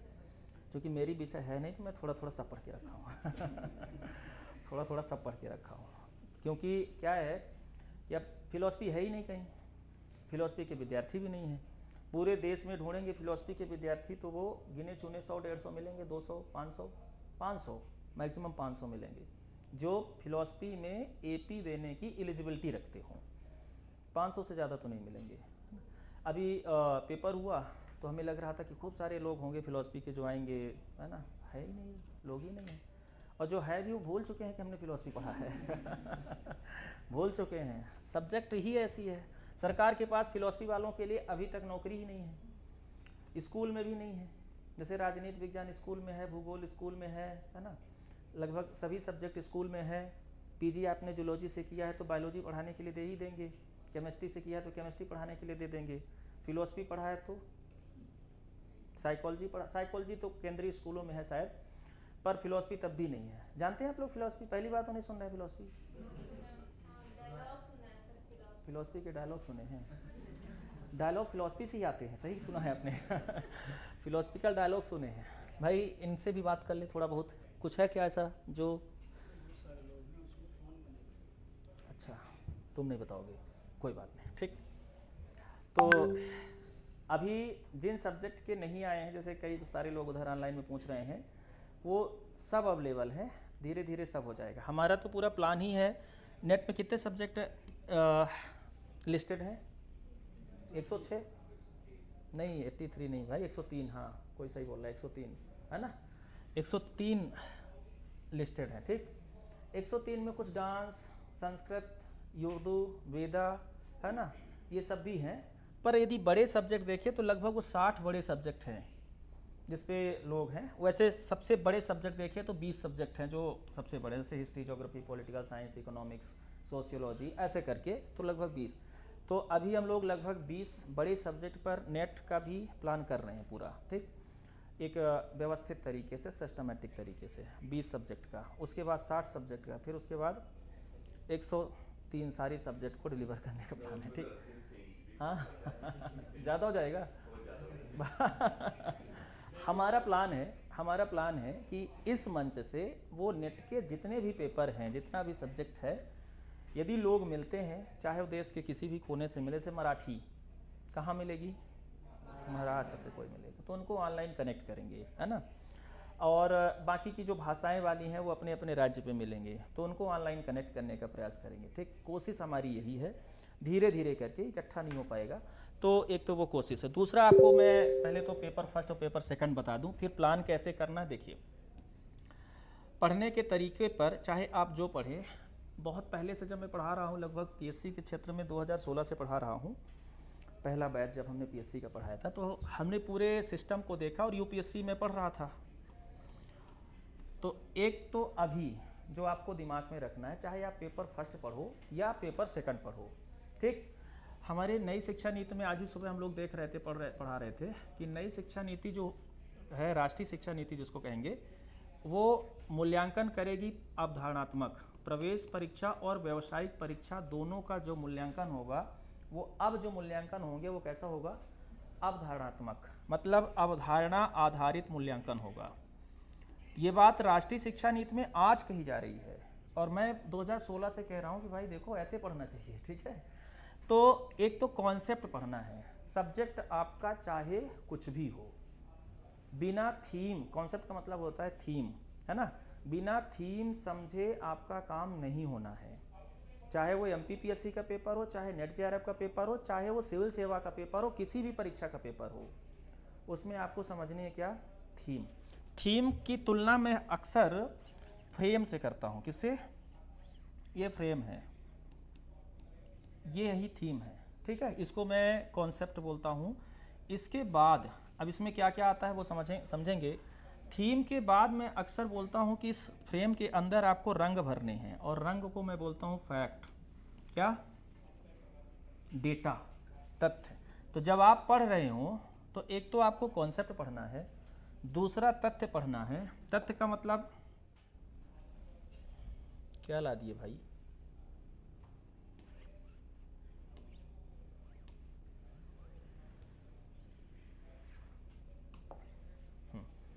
तथ्य, डेटा पढ़ना है, ठीक है। पढ़ने का साइंटिफिक तरीका समझिएगा। पहले कॉन्सेप्ट, फिर डेटा, और उसके बाद क्या करना है? यहाँ तक पढ़ने का लेवल है, आगे सवाल करने का लेवल है ना। इसके बाद सेम टॉपिक, जो आपने टॉपिक पढ़ रहे हैं, जो आप टॉपिक या सब्जेक्ट पढ़ रहे हैं, उस टॉपिक के क्वेश्चंस। यदि आपको पेपर MCQ आधारित देना है तो सब्जेक्ट के पेपर MCQ सॉल्व करिए, ठीक। क्वेश्चन बहुत जरूरी है। और इसके साथ आपका जो पहले से पूछा जा चुका हुआ प्रश्न है, PYQ, प्रीवियस ईयर क्वेश्चन, ये देखना जरूरी है, ठीक। ये देखने के बाद एक तरीका इस पर आप और कर सकते हैं ज़्यादा प्रभावशाली बनाने के लिए, लेकिन वो यूजफुल नहीं होगा। यूजफुल इसलिए उनके लिए होगा जो एक आध दो बार सब्जेक्ट पढ़ चुके हैं। जो अभी एकदम नए सिरे से पढ़ रहे हैं उनके लिए यूजफुल नहीं होगा। वो क्या कि पहले आप PYQ देख लें, फिर दोबारा पढ़ना शुरू करें। ये ज़्यादा प्रभावशील होता है, लेकिन उनके लिए जो एक बार सब्जेक्ट पढ़ चुके हैं, कम से कम तो वो दोबारा यदि तैयारी शुरू करना है तो आप पहले क्या देखें, PYQ। उसके बाद आपको करना है टेस्ट सीरीज करनी है आपको। टेस्ट के पेपर नहीं लगाने हैं, दोनों में अंतर है, ठीक। टेस्ट सीरीज का मतलब जो मैं समझता हूँ और जो मैं कराता हूँ वो होता है स्पेशल कंडीशंस में परीक्षा देना, परीक्षा का मॉक परीक्षा, है ना। जैसे अभी मॉक इंटरव्यू देते हैं तो वो स्पेशल कंडीशन में वही हूबहू जैसा आयोग कराता है वैसा टेस्ट देना टेस्ट सीरीज का मतलब होता है मेरे परिभाषा में। जनरली आप लोग क्या करते हैं कि कहीं के टेस्ट पेपर खरीदते हैं, घर पे बैठते हैं, प्रिंट लिखाते हैं और ऐसे करते रहते हैं, वो कंडीशंस ही अलग है, ठीक। मान लीजिए आप लोग ऑनलाइन टेस्ट दे रहे हैं घर पे बैठ के। अब इससे कई बार मैं ये बताता हूँ तो नुकसान ये हो जाता है कि सर फिर मैं टेस्ट क्यों ज्वाइन करूँ जब मैं दिल्ली में बैठा हूँ, ठीक। तो होना क्या चाहिए, स्पेशल कंडीशंस जो होती है टेस्ट की, सेम माहौल जो आपका पेपर का माहौल होता है वही वाला माहौल क्रिएट किया जाए, तब पता चलेगा कि वास्तव में आपका परफॉर्मेंस क्या है। अब जो पेपर आपको मिला और 3 घंटे में थोड़ा खाना खाने के पहले 10 सवाल सॉल्व कर लिए, खाना खाने के बाद 10 सवाल सॉल्व कर लिए, वो टेस्ट सीरीज नहीं है। वो उसको आप रख लीजिए किस पे, क्वेश्चन पे रख लीजिए। टेस्ट का मतलब क्या है, आप एक स्पेशल कंडीशन पे बैठेंगे, एक स्पेशल आवर्स होगा, उतने घंटे के लिए बैठेंगे और सारे माहौल वैसे होंगे जैसे परीक्षा के होते हैं, तो आप सही प्रेजेंट कर पाएंगे कि वास्तव में आपका एवोल्यूशन हो पाएगा कि आप कितना निकाल पा रहे हैं, ठीक। ये तरीका, और इसके साथ आपको सेम प्रोसेस बार बार क्या करना है, इसी प्रोसेस का बार बार आपको रिवीजन करना है, ठीक। जब आप इस प्रकार से पढ़ेंगे, इसको सिस्टमेटिक कर दो किसी दिन इधर से, जब आप इस प्रकार से पढ़ेंगे तो आपका वो टॉपिक कंप्लीट है। 3-4 बार यदि आपने रिवाइज कर लिया तो वो टॉपिक हमेशा के लिए बनने दीजिए जो प्रश्न बन रहे हैं। तो एक तो ये है, क्लियर। तो पढ़ने के तरीके को इस प्रकार से आपको व्यवस्थित करना है, चाहे आप कोचिंग में पढ़ें, चाहे आप घर पे पढ़ें, चाहे जहाँ पढ़ें, जैसे भी पढ़ना हो, जब भी पढ़ें तो कोशिश करना है कि ये इसका विस्तार आपको कभी बता दूंगा कि कॉन्सेप्ट पढ़ने के लिए क्या क्या पढ़ना होता है, फैक्ट पढ़ने के लिए क्या क्या पढ़ना होता है। देखो, दूसरी चीज़, फर्स्ट थिंग हो गई। दूसरा ये समझना है आपको कि सभी विषय के कॉन्सेप्ट की जो नींव है वो क्या है, NCERT बुक्स। इसको इग्नोर आप नहीं कर सकते। अब जो AP आप लोग देने जा रहे हैं उस AP के लिए, ठीक। आप भले ही कितना नेट क्वालिफाइड हो, भले ही कितना आपका JRF क्वालिफाई हो, क्लियर, भले ही आपने कितनी रेफरेंस बुक पढ़ रखी हो किसी बड़े लेखक की, हर विषय के एक दो बड़े बड़े लेखक हैं, उनकी किताबें आप उठाते हैं, पढ़ना शुरू करते हैं, भले ही आपने कितना पढ़ रखा हो, लेकिन फिर भी मैं कहूँगा कि आप एक प्रॉपर वे में एनसीईआरटी एक बार जरूर पढ़ लीजिए अपने विषय की। इस पर विस्तार से चर्चा कभी करूंगा, अभी अभी ज़्यादा टाइम नहीं ले रहे हैं। पर क्यों कह रहा हूं, क्योंकि यही वो चीज़ है जिससे आपकी सोचने की, समझने की, चिंतन की जो क्षमता है वो इम्प्रूव होती है। तो अपने जीवन में एक बार एनसीईआरटी सबको पढ़ना है। पेपर की तैयारी कर रहे हो तो, नहीं कर रहे हो तो भाई कुछ बात ही नहीं है ना। किसी भी पेपर की तैयारी कर रहे हो एनसीईआरटी जरूर पढ़िए। जो भी आपका सब्जेक्ट है ना उसकी कम से कम 11th और 12th की। क्लियर? कमेंट भी देख लें। परेशान है कि हमारी ओर तो ध्यान ही नहीं दे रहे हैं। दे रहे हैं, मैंने पहले दे रहे हैं भाई, दे रहे हैं। आवाज़ धीमी है, जोर से बोलिए सर जी। माइक किधर लगा है? ये बात तो तुम भी बता सकते थे। हाँ अभी ठीक है। सीता जी ऑनलाइन वालों का भी कुछ बताइए सर। अरे ये जो बता रहे हैं सबके ऊपर लागू होता है, ऐसा थोड़ी ना कि ऑफलाइन वालों पर लागू हो रहा है, ऑनलाइन वाले के ऊपर लागू नहीं हो रहा है, सबके ऊपर लागू हो रहा है। और देख लूँगा कमेंट सबके, देख लूँगा।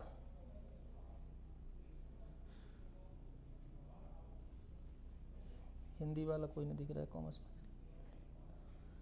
ठीक है, हो गया। अब सबकी शिकायत दूर हो गई। चलिए ठीक है, अभी कोई शिकायत होगी तो लिख दीजिएगा, मैं देख रहा हूँ। हाँ तो एक तो ये हो गया। दूसरा, आपको चूँकि यदि आप 11th-12th की एनसीईआरटी पढ़ लेते हैं तो आपका जो पीजी लेवल का जो बेस है वो मजबूत हो जाएगा। क्लियर? इसके बाद आप जब भी तैयारी कर रहे हो तो उसमें यूजी की किताब को इग्नोर नहीं कर सकते हमेशा। ठीक है, पढ़िए उसको। प्रश्न बनाने वालों के हाथ में ज़्यादातर ये किताबें रहती हैं, एनसीईआरटी भी रहती है। अभी बताता हूँ, एक कहानी हमारे साथ जुड़ी है। और अपनी पीजी की जो रेफरेंस बुक है उसको तो अवश्य पढ़ना है।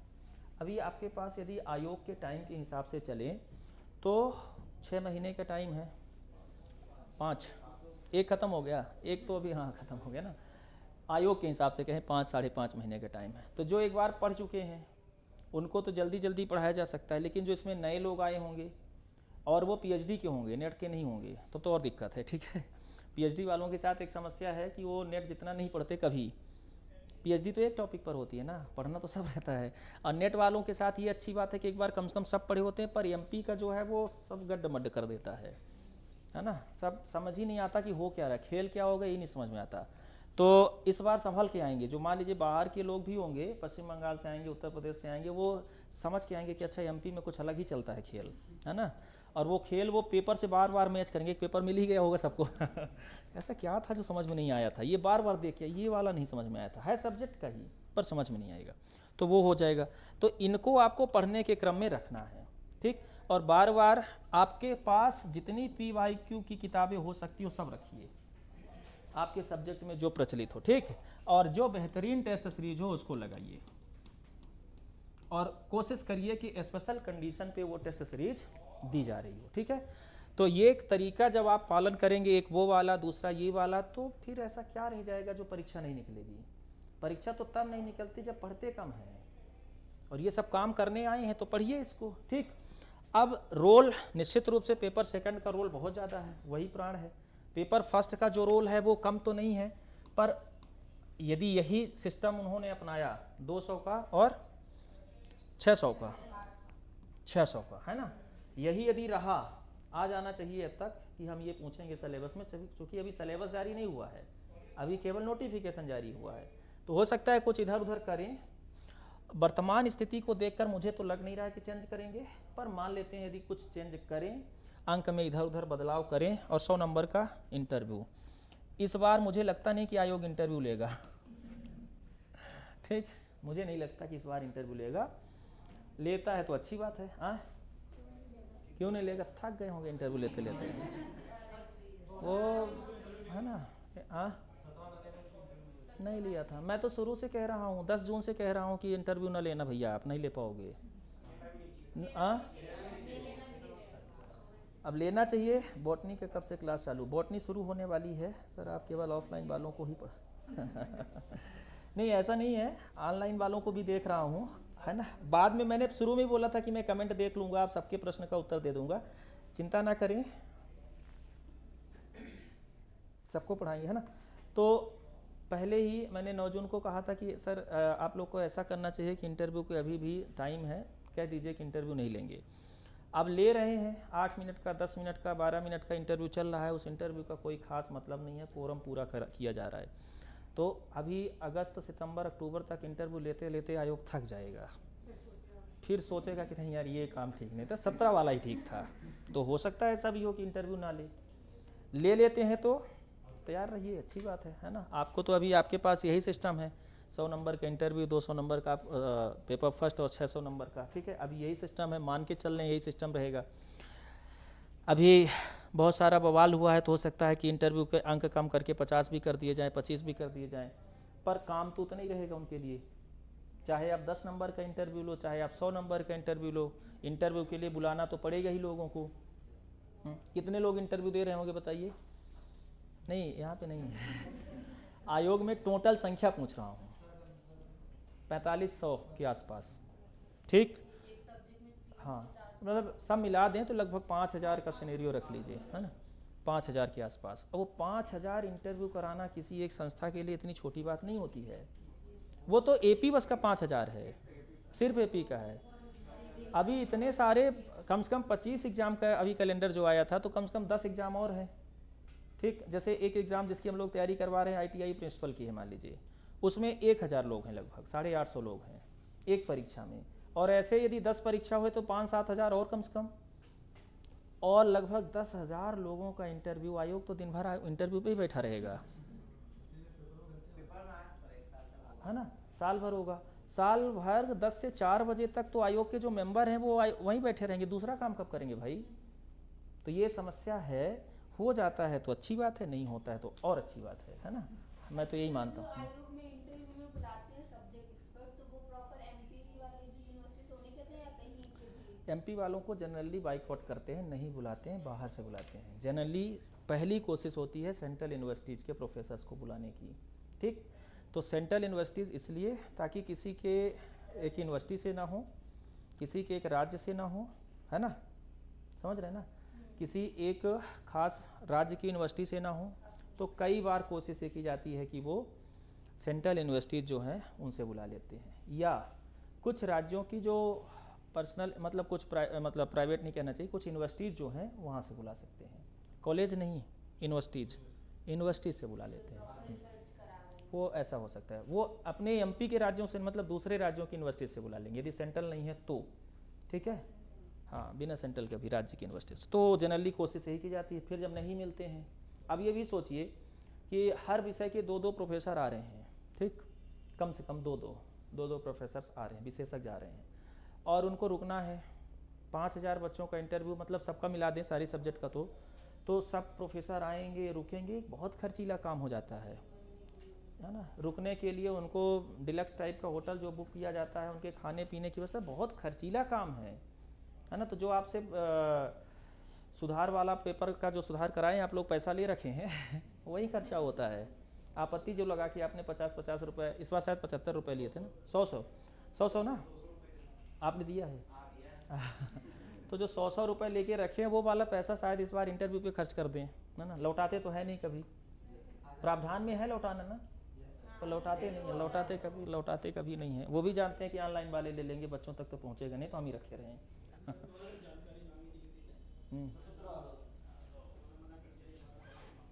हाँ, वो मामला ऐसे ही रहे, वो उनका ऐसे ही मामला है ना। तो लौटाएंगे कभी नहीं, वो ये उम्मीद भी नहीं करना है हम लोग को। तो एक तो ये हो गया। दूसरा क्या है, इस पे आपको फोकस करना है। अब जो इस पे बात करें, पेपर फर्स्ट की बात करें, सिलेबस की बात करें, इस पर सिलेबस तो आपने देख ही लिया। पढ़ना कैसे, पढ़ने का तरीका हम लोग वही रखेंगे। बस आपको एक बात ध्यान रखना है कि हमारा जो ओरिएंटेशन होना चाहिए, उस ओरिएंटेशन में पढ़ाई में शुरू से ही पेपर फर्स्ट की तैयारी में ही AP का होना चाहिए। क्लियर?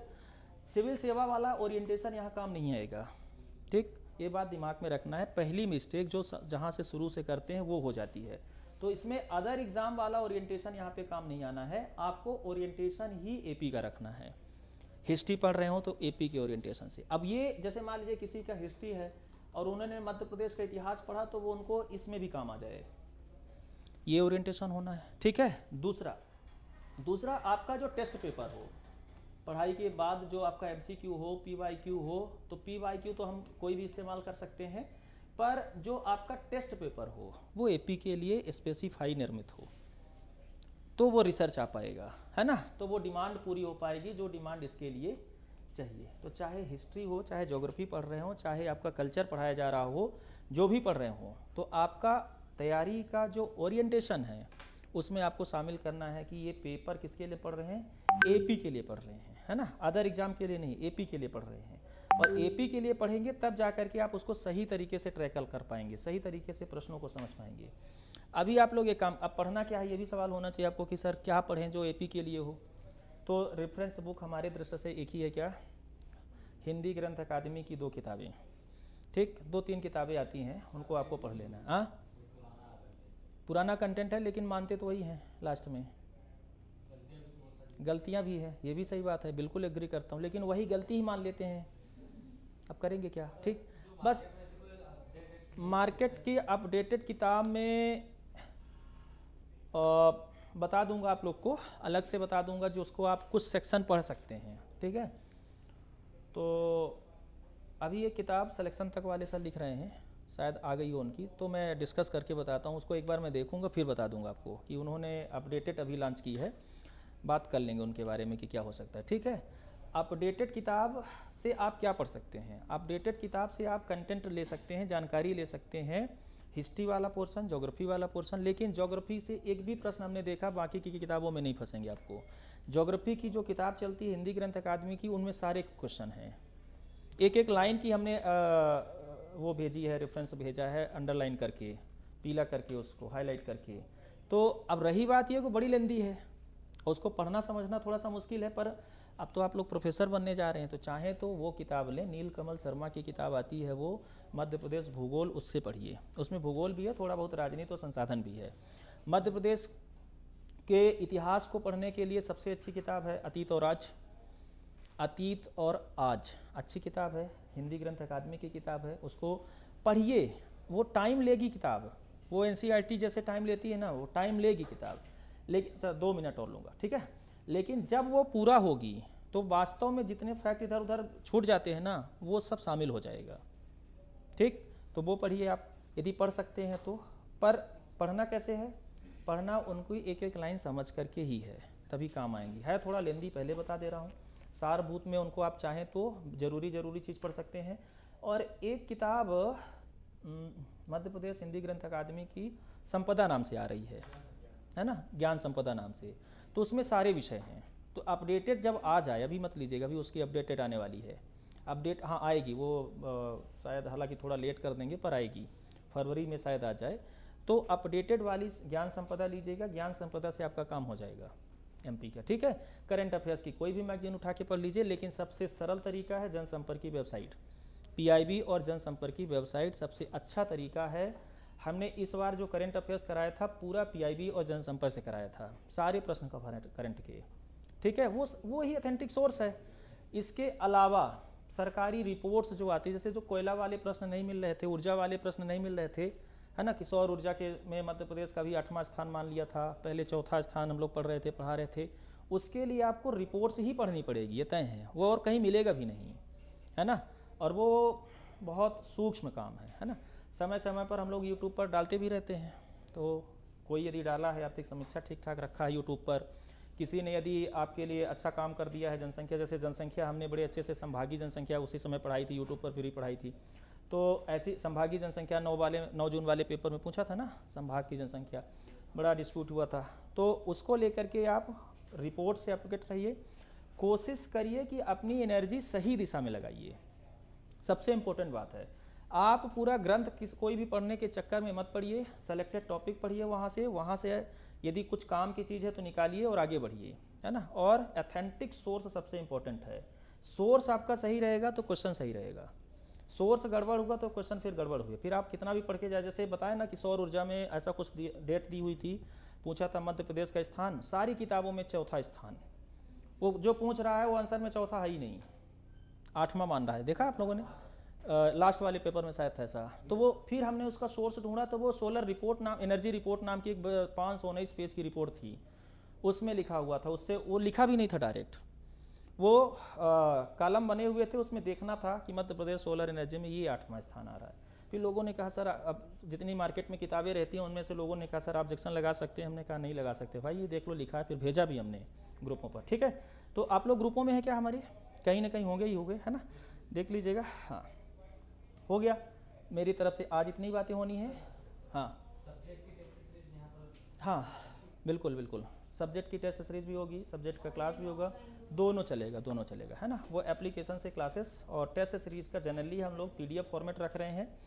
उसका रीज़न ये है ताकि आप प्रिंट निकाल के आराम से पढ़ सको। ऑनलाइन जैसे देना नहीं है, तो वो एक तरीका होता है कि आप स्क्रीन पे टेस्ट दे रहे हो, क्वेश्चन लगा रहे हो, वो तरीका AP के लिए सही नहीं है, MP AP के लिए तो कम से कम सही नहीं है। वो तरीका बाकी एग्जाम, वनडे एग्जाम जो कंप्यूटर स्क्रीन पर होते हैं उनके अभ्यास के लिए सही हो सकता है।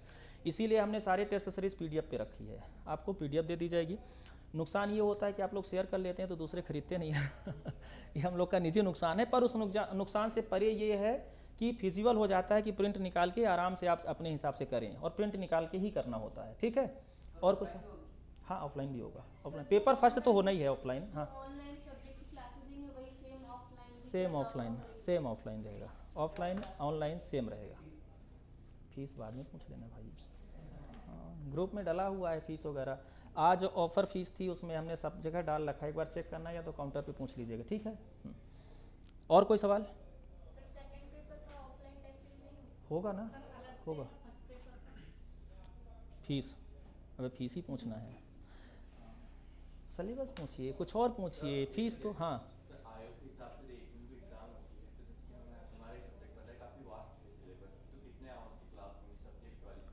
वो सब्जेक्ट के एक्सपर्ट से मिलाते हैं, उसके बाद आप बात कर लीजिएगा, है ना। सब ने अपना अपना सोच रखा है कि किस हिसाब से हमें डील कराना है, ठीक है। एक तो दिमाग में हम लोग ये लेके चल रहे हैं, हाँ जा सकते हैं, बिल्कुल जा सकते हैं, ठीक है, सब लोग जा सकते हैं। एक तो हमारे दिमाग में ये चल रहा है कि 1 जून को पेपर हो तो उसके पहले एक बार तो कम से कम पूरा हो। दूसरा ये चल रहा है कि पेपर 1 जून को शायद ना हो, तो फिर टाइम आपको 2-3 महीने 4 महीने भी एक्स्ट्रा मिलेगी। तो जब तक पेपर होगा तब तक अपन जुड़े रहेंगे और करते रहेंगे जो हो सकेगा, ठीक है। हाँ अभी क्या करें, जैसे अभी हम लोग का इंटरव्यू भी मई जून में दे रहा है और 1 जून को ये पेपर भी दे रहा है, वही समस्या है। मैं पहले ही बताया, फर्स्ट दिन बताया हूँ कि आप 1 जून दे रहे हैं, लेकिन संभावना कम ही है कि 1 जून को करा पाएँ। पर लिखित है, पहले शुरू में बोला है लिखित है, तो अब क्यों उनके ओवर राइट करें कि नहीं भाई ऐसा है, लिखित ही दे रहे हैं। अब लिखित ही एक दूसरे नोटिफिकेशन से लिखित आएगा कि नहीं होगा तो फिर मानेंगे हाँ क्या बोल रहे हैं? एडमिट कार्ड की डेट भी दे दी? अच्छा वो हाँ 25 मई को एडमिट कार्ड, वो तो बढ़िया। एक हफ्ते पहले वो सबका एडमिट कार्ड देते हैं, तो उन्होंने लिख दिया कि 1 हफ्ते पहले एडमिट कार्ड देंगे। हो गया। अरे हो सकता है, मैं कब कह रहा हूँ नहीं हो सकता, मैं कह रहा हूँ कि हमें 1 जून को मान करके ही तैयारी करनी है। नहीं हो तो अतिरिक्त टाइम है रिवीजन के लिए, है ना। आयोग सबका ध्यान रखता है, जो नहीं पढ़ पाएंगे उनको भी, है ना भाई तू आंदोलन कर रहा था पढ़ ले है ना। हाँ वो सबका, हाँ इंटरव्यू और ये रिटन एग्जाम की तैयारी बहुत अंतर है। अंतर की बात पूछ रही हैं? मतलब कि कैसे करें तैयारी, अच्छा कैसे मैनेज करें मतलब कि क्या उसमें क्या स्पेसिफिकेशन चाहिए, इंटरव्यू की तैयारी को और AP नेक्स्ट तैयारी को मैनेज कैसे करना है, ये सही सवाल, अच्छा सवाल पूछा आपने। देखिए सर इसमें ऐड करूँगा PhD की अगर साथ में चल रही है, PhD भी साथ में चल रही हो तो सर एग्ज़ाम पास हो जाएं, क्या है थोड़ा सा इन लोग से बात कर लूँ। MPAP का फिजिक्स की भी क्लास अवेलेबल है, बिल्कुल सकती है ना। हो गया, बाकी आप लोग के नए कमेंट है नहीं, नाराज़ मत होइएगा, सारी चीज़ करा देंगे, ठीक है। अब आपका सवाल जो है मैनेज कैसे करना है, ठीक है। देखिए इंटरव्यू और दोनों के लिए कम से कम आपके पास, मान लेते हैं यदि परीक्षा की बात करें तो 5 महीने और इंटरव्यू की बात करें तो 7 महीने 7 महीने का टाइम है कम से कम, है ना। इंटरव्यू किसी भी दशा में जून से पहले नहीं होंगे, आपके इंटरव्यू संभावित है कि वो जून में ही हों, ये मेरा अनुमान है। कल कोई नोटिफिकेशन आए और कह दें कि नहीं 18 मार्च से शुरू कर रहे हैं तो फिर अलग बात है। पर मार्च में जो इंटरव्यू हैं वो बड़े इंटरव्यू हैं, उसमें शायद आयोग को टाइम ना मिले, ठीक। लेकिन जो मई जून में जो इंटरव्यू हैं वो बहुत बड़े इंटरव्यू नहीं हैं। तो आपका नोटिफिकेशन आएगा, कब आएगा वो भी बता दे रहा हूँ। जैसे ही 3rd फेज का रिजल्ट सारा डिक्लेयर हो जाएगा तो सेकंड फेज और थर्ड फेज का एक अलग कैलेंडर आएगा, एपी का इंटरव्यू का शेड्यूल आएगा, ठीक है। थर्ड फेज के 7-8 विषयों के रिजल्ट आ गए हैं, है ना, थर्ड फेज के, जिसमें 2 पोस्ट 1 पोस्ट 4 पोस्ट थी, उनके रिजल्ट आ गए हैं। कुछ विषय अभी बाकी है, उनके भी रिजल्ट जल्दी ही आने वाले हैं। वो रिजल्ट आने के बाद सेकंड फेज और थर्ड फेज के लिए एक अलग कैलेंडर आएगा। वो कैलेंडर इसी साल का होगा, अगले साल नहीं जाएगा, ये श्योर है, 100% श्योर है कि अगले साल नहीं जाएगा, ठीक। और उसमें संभावित है कि वो जून जुलाई से शुरू करें और लास्ट महीने तक, मतलब इस साल के लास्ट तक सारे इंटर, चूँकि थर्ड फेज में ज़्यादा नहीं है, सेकंड पेज में ही जो है ना। थर्ड पेज तो 5-7 दिन का काम है, एक विषय बराबर है पूरा, मान लेते हैं जूलॉजी के बराबर है ना। जूलॉजी में 200 पोस्ट थी ना कुछ, अरे नहीं 115 थी, अच्छा। बॉटनी में, इंग्लिश में 200 थी, चलिए इंग्लिश के बराबर मान लेते हैं ना। तो वो 7-8 दिन में थर्ड फेज हो जाएगा और 1 महीने लगभग 1-1.5 महीने में सेकंड फेज को हो जाएगा। तो वो जून से मान के चलिए तो अगस्त के बीच ये दोनों मतलब फेज सेकंड और फेज थर्ड आराम से निपटा लेंगे। क्लियर? तो आपका इंटरव्यू जो होगा, वैसे इस दृष्टि से देखा जाए, इनके अब चूँकि इतना विरोध है तो कुछ नहीं कह सकते कि 5 महीना आपको पेपर की तैयारी है और 7 महीना इंटरव्यू के लिए तैयारी का टाइम है, ठीक।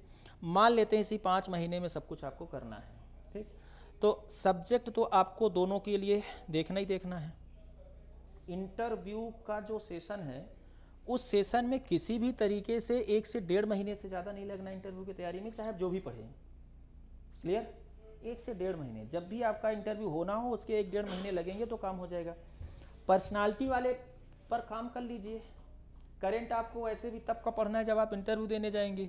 एमपी आपको अभी से पढ़ना ही है, पेपर फर्स्ट के रूप में पढ़ ही लेंगे, परिचय हो ही जाएगा, ठीक। तो अभी की तैयारी आपकी सब्जेक्ट को तो पढ़ना ही पढ़ना है, हाँ।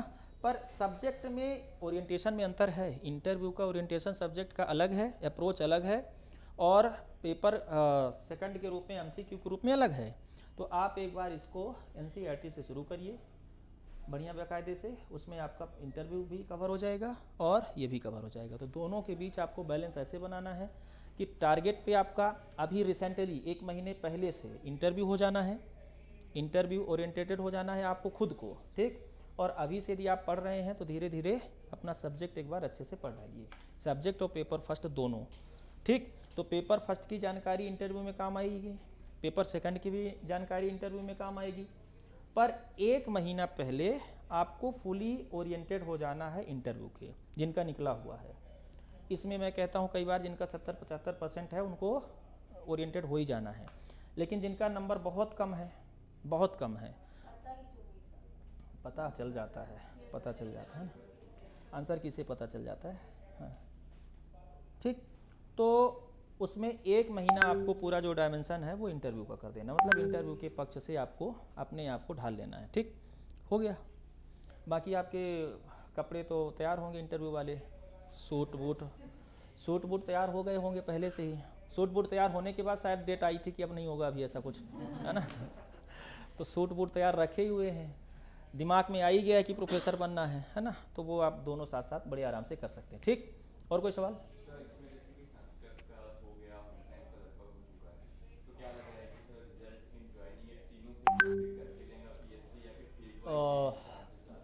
पीएससी की यदि बात करें तो फाइनल सिलेक्शन की जहाँ तक बात है, रिजल्ट वो सबके एक साथ देगा, जहाँ तक मेरा एक्सपीरियंस कहता है वो सबका एक साथ देगा। उसके पीछे एक बड़ा लॉजिक ये है कि सभी परीक्षाएं सहायक प्राध्यापक परीक्षा 2022 है, तो एक बार रिजल्ट वो कोशिश करेंगे फाइनल सिलेक्शन एक साथ देने की, ऐसा मेरा मानना है, और वो इस साल के अंत तक हो सकता है। एक थ्योरी है ये, ठीक है। अब दूसरा पीएससी हमारी अलग ही है, कोई थ्योरी नहीं चलती, कोई सिद्धांत नहीं है, कोई निर्धारण नहीं है कि क्या आप निर्धारित कर सकते हैं। किसी दिन मूड बना तो संस्कृत का रिजल्ट कल ही आ गया, है ना, फाइनल सिलेक्शन लिस्ट कल भी आ सकती है संस्कृत की। होम साइंस का बना अभी चल ही रहा है, जैसे हुआ वैसे ही दे देंगे, ये भी हो सकता है। होने के लिए कुछ भी हो सकता है, तो कुछ अपन कह नहीं सकते। मेरा लॉजिक ये कहता है कि चूंकि पेपर एक ही परीक्षा के नाम से हुआ है तो सारी चीज़ें साथ में होनी थी, तो लास्ट में दे सकते हैं। अब मान लीजिए प्रेशर हो कि नहीं भाई जुलाई में कुछ प्रोफेसर चाहिए होम साइंस के, नहीं है, है ना, तो जून तक सबको फाइनल कर दो जिनका हो गया, तो ये भी कर सकते हैं। संस्कृत को हो सकता है कि सब फाइनल हो जाए, भाई दो जल्दी से संस्कृत वालों की ज्वाइनिंग कराओ, कुछ भी हो सकता है। हम कुछ भी पीएससी के बारे में सही तरीके से नहीं कह सकते, अनुमान नहीं लगा सकते, बस थ्योरी बता सकते हैं। वो थ्योरी हमने आपको दोनों बता दी। और कोई सवाल? नहीं, ऐसा कोई नियम नहीं है खासकर उनका। हाँ, नहीं, हाँ ऐसा नहीं, नियम होता भी है तो आयोग मानता कहाँ है ना नियमन। कौन सवाल उठाएगा ना, सवाल उठाते उठाते तो हम लोग थक गए। उधर कुछ होता है क्या? कुछ नहीं होता। 158 पोस्ट आई, 700 पार 700 पार 700 पार। हमने कहा नारा ही यदि मोदी वाला लेंगे तो कैसे काम चलेगा। पहले तो ये नारे को चेंज किया जाए, 700 पार की जगह पे कुछ और टर्म इस्तेमाल किया जाए, है ना। उन्हीं का नारा उन्हीं के विरोध इस्तेमाल करते हैं तो सर लोग मानते नहीं है, कुछ और नारा रख लेते। इंटरव्यू की क्लासेस आप लोग की जो चल रही हैं वो भी चलेंगी, उसको पूरा करेंगे फिर उसके बाद, है ना। उसको अब देख लीजिए, जो चीज़ ये इंटरव्यू का सिलेबस है इसमें कुछ चीज़ें हो गई हैं, जो नहीं हुआ है उसको पहले पूरा कर लेते हैं, क्योंकि वो फिर बाद में आधा अधूरा छोड़ना ठीक नहीं है। तो उसको एक बार पूरा करते हैं और पूरा करने के बाद फिर आप दूसरा करिए, ठीक है। मतलब दूसरा मॉक इंटरव्यू करा देंगे ना, एक एक अभी सबका करा देंगे, एक एक आप लोग कर लीजिए, फिर छुट्टी छोड़ दीजिए अभी, फिर जब होगा तब करिएगा, ठीक। तो तैयारी का एक जो पूरा पैकेज हो जाएगा। हाँ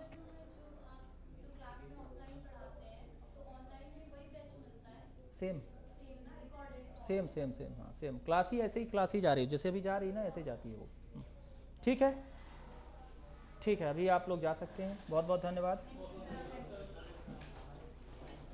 भाई। 1 मिनट रुकना, थोड़ा ऑनलाइन वालों के सवाल पढ़ लें, नहीं तो नाराज़ हो जाएंगे। टाइमिंग आप लोग को बता दी जाएगी ग्रुप में। आप लोग यदि ग्रुप में नहीं हैं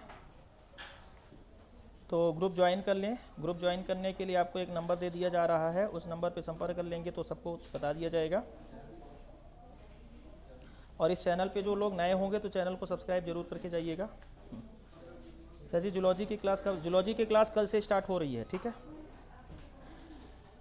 और लाइब्रेरी साइंस स्पोर्ट की भी इंटरव्यू चल रही है, सितंबर में दिया है क्या, उससे पहले भी जिनका सितंबर में दिया है उसके पहले संभव होना मुश्किल है कुमार जी, ठीक।